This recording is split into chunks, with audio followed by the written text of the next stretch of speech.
Terpujilah Tuhan. Shalom saudara dan saudari dalam Kristus. Hari yang diberkati untuk mendengarkan satu lagi perkongsian yang indah daripada Pastor Chris. Haleluya. Bagi yang bekerja di ladang Tuhan, Tuhan ingin kalian tahu bahawa kerja kamu tidak sia-sia. Haleluya. Mari kita renungkan bersama.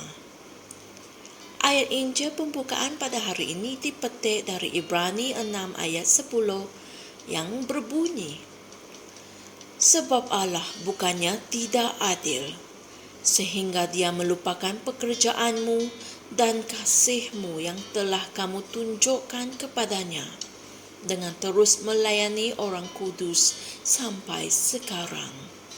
Inilah firman Tuhan. Alkitab berkata dalam Amsal 14 ayat 23 bahawa ada keuntungan dalam setiap usaha. Amin. Segala sesuatu yang kamu lakukan atau korbankan demi Injil dicatatkan, seperti yang tertulis dalam Malaki 3 ayat 16. Dan Tuhan juga memberi ganjaran kepada kamu untuknya. Puji Tuhan. Pastor Chris berkata, hal ini memberikan saya sukacita yang luar biasa. Beberapa dekad yang lalu, apabila Tuhan menunjukkan kepada saya bahawa dia tidak melupakan pekerjaan atau usaha kasih saya. Pastor Chris berkata lagi, saya telah diberitahu bahawa saya membuang masa dan mensia-siakan hidup saya dengan memberitakan Injil dan mengadakan program penginjilan di kampung-kampung terpencil. Tetapi kemudian saya melihat ayat Injil pembukaan kita dan menangis dalam kegembiraan. Saya memuji, menjerit dan menyembah Tuhan. Haleluya.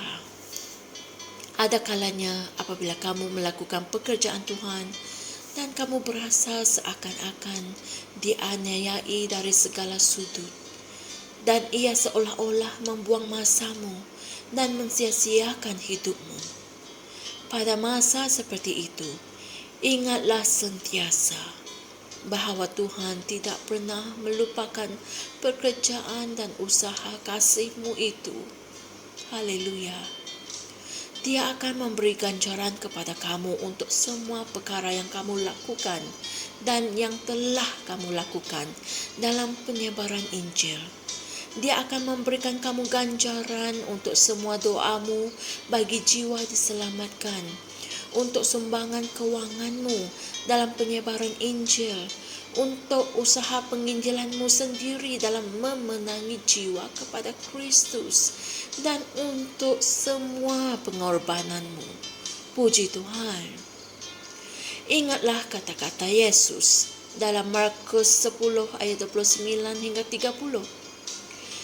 Aku berkata kepadamu, sesungguhnya setiap orang yang kerana aku dan kerana Injil meninggalkan rumahnya, saudara lelakinya atau saudara perempuannya, ibunya atau bapanya, anak-anaknya atau ladangnya, orang itu sekarang pada masa ini juga akan menerima kembali 100 kali lipat rumah, saudara lelaki, saudara perempuan, ibu, anak dan ladang, sekalipun disertai pelbagai penganiayaan. Dan pada zaman yang akan datang, dia akan menerima hidup yang kekal. Haleluya. Berkatmu tidak akan ditangguhkan sehingga kamu masuk ke syurga. Berkatmu bermula di bumi ini. Haleluya. Apa sahaja yang kamu lakukan untuk Tuhan, teruskanlah melakukannya. Teruskanlah menyebarkan firman-Nya. Teruskanlah menyebarkan kebenarannya. Teruskanlah memberi kesan kepada duniamu dengan kemuliaannya. Tetaplah teguh, jangan goyah, dan giatlah selalu dalam pekerjaan Tuhan. Sebab kamu tahu bahawa jerih payahmu di dalam Tuhan tidak sia-sia. Dan kalian boleh merujuk hal ini dalam 1 Korintus 15 ayat 58. Puji Tuhan. Saudara-saudari, mari kita sama-sama berdoa. Ya Bapa, hatiku dipenuhi dengan sukacita kerana aku tahu bahawa segala usaha dan pengorbananku dalam dan untuk kerajaan tidak sia-sia. Aku tetap teguh, tidak goyah, sentiasa giat dalam melakukan pekerjaan Tuhan. Sebab aku tahu bahawa ada ganjaran yang besar untuk usahaku. Dalam nama Yesus. Amin.